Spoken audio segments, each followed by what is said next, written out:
Olá pessoal, sejam bem-vindos de volta a mais um Pandora News, o seu plantão diário de notícias. E hoje eu vou atualizar vocês sobre o caso dos estudantes de Idaho. Tem diversas atualizações sobre este caso, que vai ter o julgamento acontecendo em agosto deste ano. E agora a ligação feita para a polícia na manhã dos fatos foi divulgada. E nós vamos analisar juntos aqui cada detalhe dessa ligação. Mas antes me diz uma coisa, você já tentou de tudo para dominar o inglês, mas sente que não consegue sair do lugar, você não consegue alcançar a fluência? Então eu vou te apresentar o único curso de inglês que vai te dar todas as ferramentas para que você finalmente fale inglês fluente, que é o método BUA do professor Jonas Bressan. E agora estamos com um descontão porque estamos na Semana do Consumidor. Então o curso de R$ 697 vai sair por R$ 296 à vista, ou então você pode fazer em 12 vezes de R$ 29,70 e pagar menos de R$ 30 por mês para aprender a falar inglês fluente e ter acesso ao melhor curso de inglês da internet. Já acesse o link que estará aqui no meu box de informações e também no primeiro comentário fixado e aprenda a falar inglês. Também não se esqueçam de curtir, se inscrever no meu canal, deixar 1, 2, 3 comentários, eu leio e respondo todos vocês. Me siga na rede social que estará aqui na tela.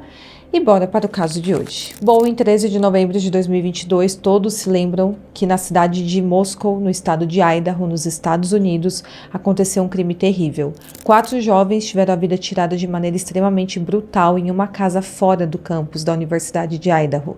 Eles tinham entre 20 e 21 anos e eles estavam vivendo o melhor momento de suas vidas. Porém, todos os seus sonhos acabaram sendo interrompidos naquela fatídica madrugada. Esse crime se tornou um dos mais conhecidos dos últimos tempos, e não só pela crueldade em que ele foi cometido, mas pelos muitos mistérios que ainda circulam essa história, como, por exemplo, a motivação do crime. Até agora não foi esclarecido.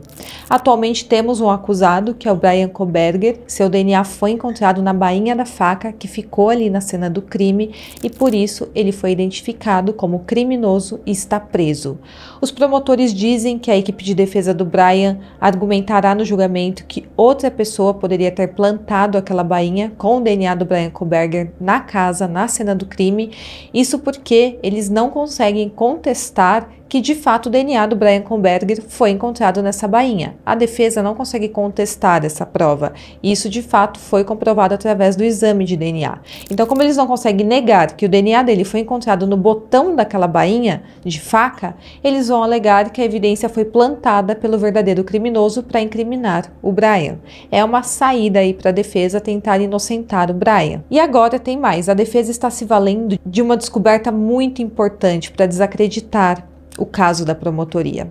Acontece que uma mistura de DNA desconhecido de 3 pessoas foi encontrada embaixo das unhas da Madison Mogen. E a defesa afirma que fez testes laboratoriais independentes que excluíram o Bryan Kohberger dessa mistura de DNAs. A partir dessa evidência, a defesa do Bryan levantou 2 hipóteses. Uma é que o DNA pertence a Madison Mogen e também a Kylie Gonçalves e a uma outra pessoa desconhecida não relacionada, ou então a outra hipótese é que o DNA pertence a Madison Mogen e a 2 indivíduos não relacionados ou não identificados. Porém, testes preliminares feitos ali pela investigação mostrou que, na verdade, o resultado desses DNAs são inconclusivos. O teste forneceu uma razão de probabilidade de ser o Bryan Kohberger a partir dessa análise, porém a conclusão final dessa análise ainda não é pública. A defesa, então, diante disso, pediu que essas evidências de DNA fossem retiradas do julgamento, porque os jurados poderiam acreditar que o DNA é do Bryan Kohberger e, de acordo com a defesa, não é. Outro ponto que a defesa pode usar a seu favor é o fato de ter sido encontrado o DNA de um homem desconhecido em uma amostra de sangue coletada no corrimão entre o primeiro e o segundo andar da casa onde tudo aconteceu. Na audiência que aconteceu em janeiro deste ano, os investigadores disseram que a polícia não tentou identificar quem era essa pessoa, de quem era esse DNA, porque já haviam recebido o nome de Bryan Kohberger como principal suspeito. E claro que isso pode ser apresentado como uma falha de investigação, de ter sido encontrado um DNA ali dentro e não ter conseguido identificar a quem pertence. A defesa também levantou a questão do sangue que estava em um par de luvas encontradas do lado de fora da casa, que pertence a outro homem que não foi identificado até o momento. E com base nessas evidências sem respostas, a defesa provavelmente vai argumentar que há dúvidas razoáveis de que Bryan Kohberger de fato cometeu este crime.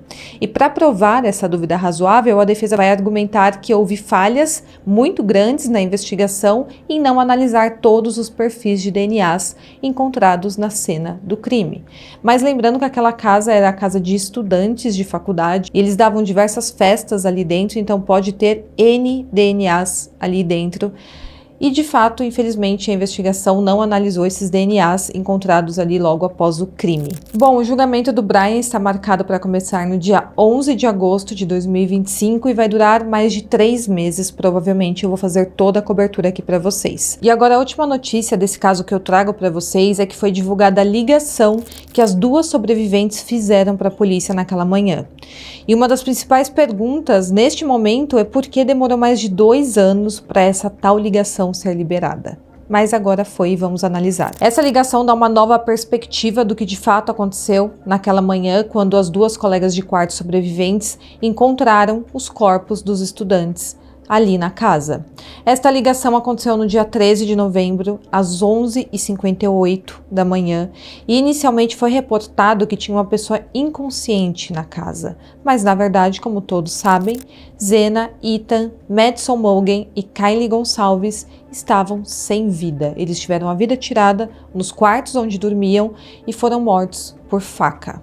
As mortes foram brutais, como vocês sabem, com sangue descendo pelas paredes da casa do lado de fora, e logo o assunto se tornou um dos mais falados dos Estados Unidos. Claro que logo em seguida uma grande investigação policial foi feita e cerca de 6 semanas depois o Bryan Kohberger, o estudante de doutorado da Washington State University, foi preso e acusado de ser o autor deste crime. Hoje ele enfrenta a possibilidade da pena capital se ele for condenado, porém ele continua alegando inocência e, conforme eu falei no início do vídeo para vocês, a defesa dele está trabalhando duro para tentar descredibilizar as provas que a promotoria tem em mãos. Agora, quanto à ligação para a polícia, o que parece que aconteceu ali é que o celular foi passando de mão em mão. Ali na casa, logo quando a ligação foi feita, estava as 2 colegas de quarto, a Bethany Funk e a Dylan Mortensen, e também um vizinho e um amigo do Ethan, chamado Hunter Johnson. Então tinha 4 pessoas ali, e as 4 pessoas falaram com o atendente da polícia. Eu vou deixar um trecho aí para vocês escutarem. 11:55 a.m. 42 2nd November 13, 2022. 911 location of your emergency. Hi, something is happening. Something happened in our house. We don't know what. What is the address of the emergency? 1122.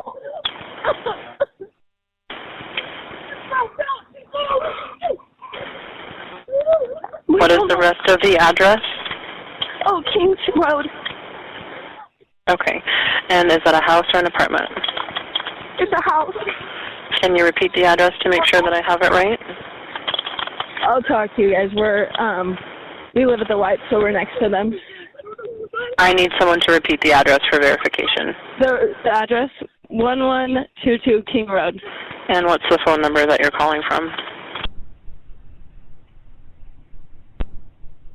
What? 3731.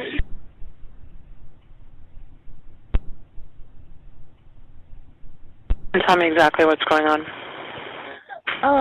One of the roommates has passed out, and she was drunk last night and she's not waking up.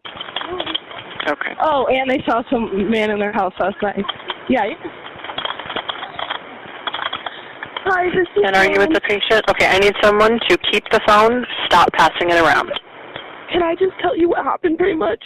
What is going on currently? Is someone passed out right now? I don't really know, but pretty much at 4 a.m. Okay, I need to know what's going on right now if someone is passed out. Can you find that out? Yeah, I'll come. Come on, Bethany, you gotta go check.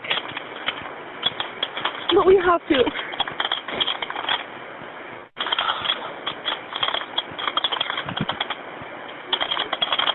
Did she pass out?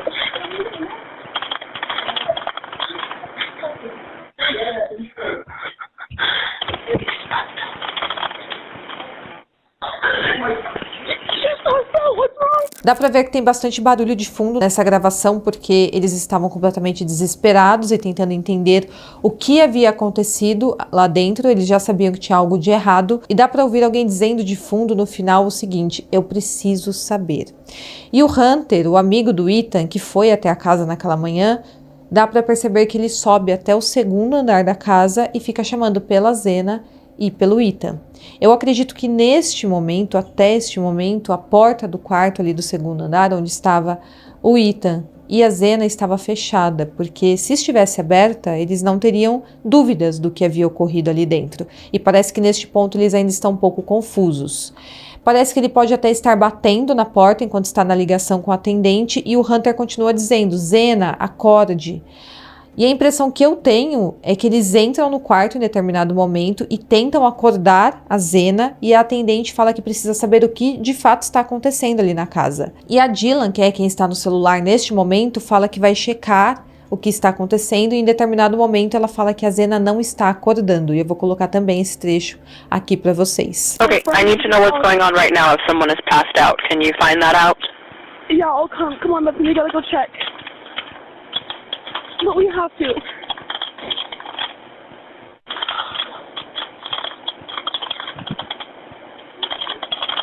Is she passed out?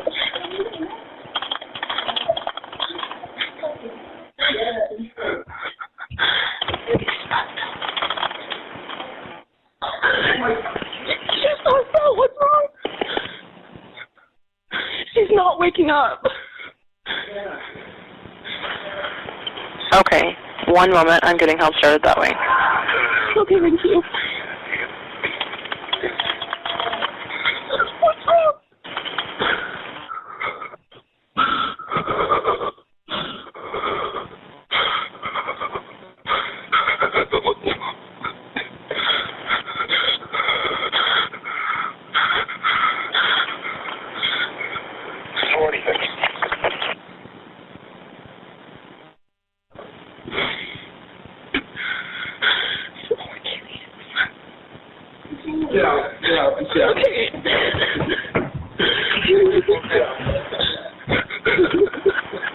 Okay, and how old is she?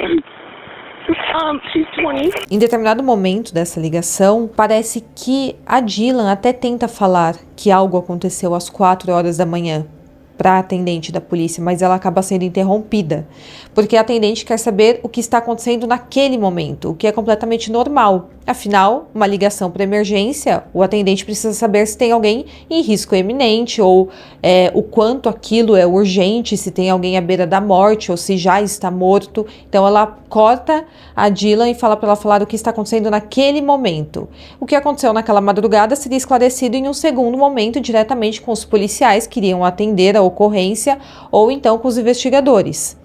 Então, repassando aqui desde o início da ligação, é possível ouvir a Dylan dizer que vai ver como eles estão, e parece que o Hunter vai para o segundo andar da casa, que era onde a Zena e o Ethan dormiam, em um quarto, e a Dylan em outro, e possivelmente a porta do quarto estava fechada, porque parece que eles ainda não sabem que tem 2 pessoas sem vida atrás daquela porta. O Hunter fica chamando pelo casal, porém obviamente eles não respondem, e provavelmente ele bate na porta em determinado momento ali e fala: Zena, acorde. Em um ponto da ligação, a Dylan diz o que parece ser: por favor, seja um desmaio, como se ela estivesse desejando que na verdade aquilo fosse um desmaio. Dá para ouvir que ela está bastante nervosa pela respiração dela, e em determinado momento ela também fala bem baixinho: pobre Kaylee.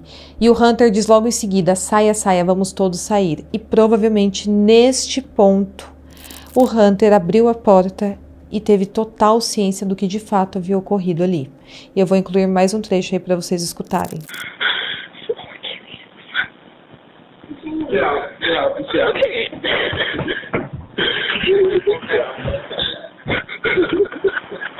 Okay, and how old is she? She's 20. 20, you said? Yes, 20. Here, do you want to Okay. talk to them? Hello? Hello? Okay, I need someone to stop passing the phone around because I've talked to 4 different people. Okay, sorry, they just gave me the phone. Is she breathing? Hello? Is she breathing? No. Okay.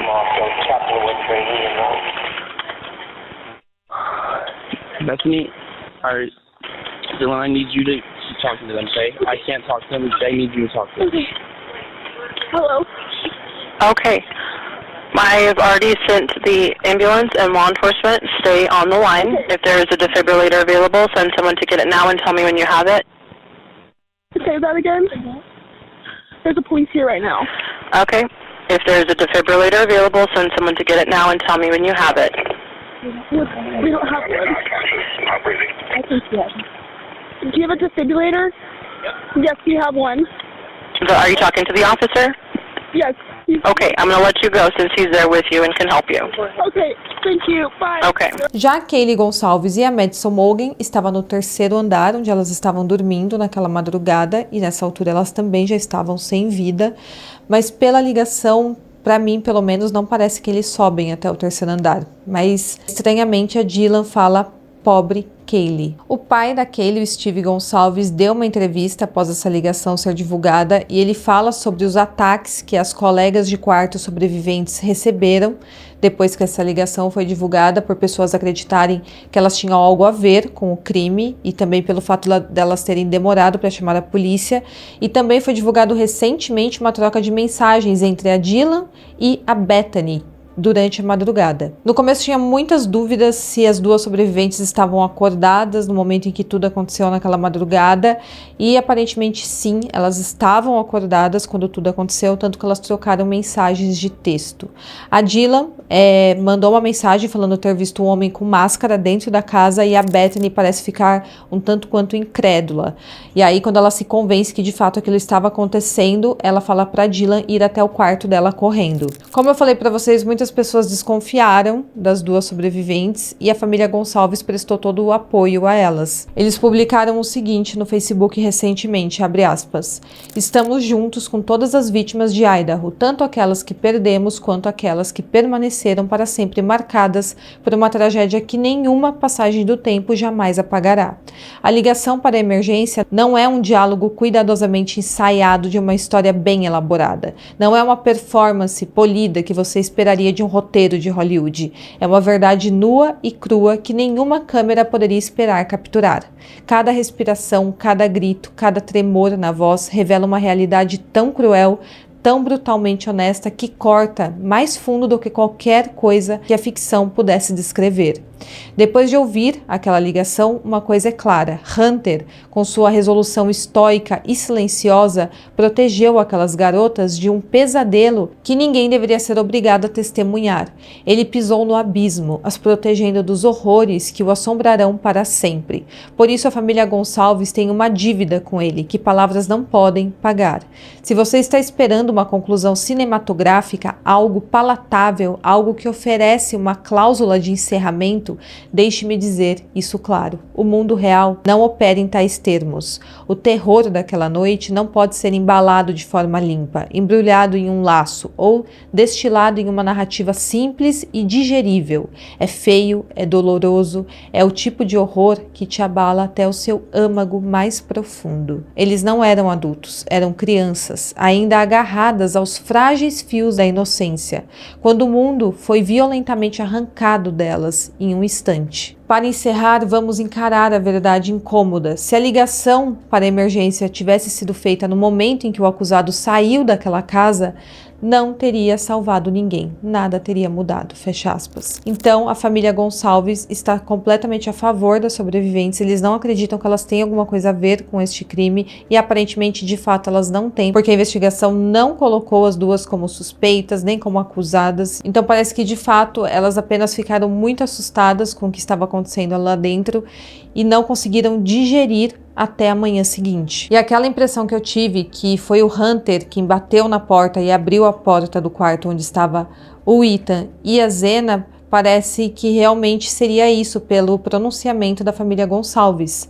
porque ele fala do Hunter ter protegido as meninas de ver uma cena terrível. Então parece que ele foi na frente, abriu a porta do quarto do casal, viu o que tinha lá dentro e imediatamente ele pede para que eles saiam de lá, porque aí ele se depara com aquela cena horrível, e é o que de fato a gente escuta ali na ligação feita para emergência. E a família Gonçalves, mesmo diante de tanta dor da perda da Kaylee e também dos outros estudantes, ainda se preocupa com o bem-estar das sobreviventes e também do amigo do Ethan, que aparentemente foi o único ali que de fato viu os horrores que aconteceram dentro daquele quarto. Foi divulgado também recentemente que as duas sobreviventes tentaram entrar em contato com diversas pessoas antes de entrar em contato com a polícia. Logo após elas trocarem mensagens de madrugada, aquelas mensagens que eu falei que a Dylan mandou para Bethany falando ter visto um homem de máscara dentro da casa, a Bethany acessou o Snapchat e também o Instagram, e ela também ligou para os seus pais em seguida. Inicialmente havia sido falado que elas apenas perceberam o que havia ocorrido quando acordaram ali por volta das 10h23 da manhã, e aí elas teriam visto que nenhum dos estudantes haviam levantado, seus colegas de quarto, mas agora os advogados do Bryan Kohberger dizem que na verdade a Dylan Mortense junto com a Bethany Funk em seu quarto ligaram para diversas pessoas, e os registros telefônicos da Dylan mostram que realmente ela acordou mais cedo do que os promotores alegaram inicialmente. Acontece que as duas estavam usando seus celulares por volta das 8 da manhã.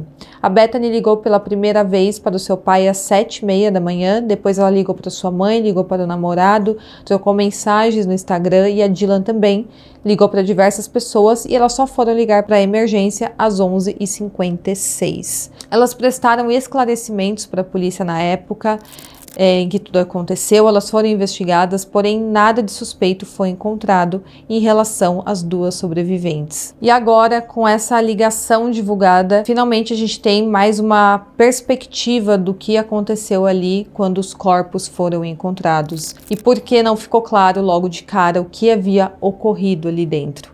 Provavelmente as portas estavam fechadas, elas desconfiavam que algo terrível teria acontecido, mas talvez nem querendo materializar o que de fato havia acontecido, elas ficaram ligando para amigos, para os pais, para que eles fossem até lá socorrê-las. E aí, quando o Hunter abre a porta, se depara com a Zena e com o Ethan sem vida no quarto, mortos de forma bastante brutal, a emergência finalmente é chamada. E agora no final do vídeo eu vou deixar o áudio completo aí para vocês dessa ligação, para vocês avaliarem.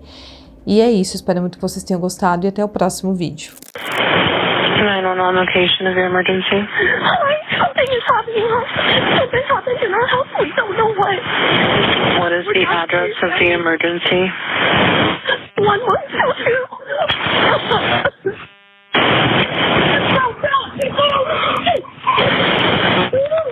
What is the rest of the address?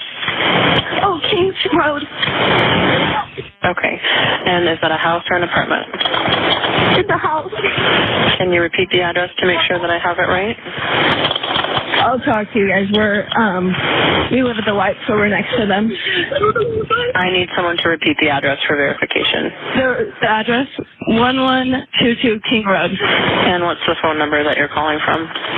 What's your phone number? And tell me exactly what's going on. One of the roommates has passed out, and she was drunk last night, and she's not waking up. Okay. Oh, and they saw some man in their house last night. Yeah. And are you with the patient? Okay, I need someone to keep the phone, stop passing it around. Can I just tell you what happened pretty much? What is going on currently? Is someone passed out right now? I don't really know, but pretty much at 4 a.m. Okay, I need to know what's going on right now if someone is passed out. Can you find that out? Yeah, I'll come. Come on, Bethany, we gotta go check. No, we have to. She's not well. What's wrong? She's not waking up. Okay, one moment. I'm getting help started that way. Okay, thank you. What's wrong?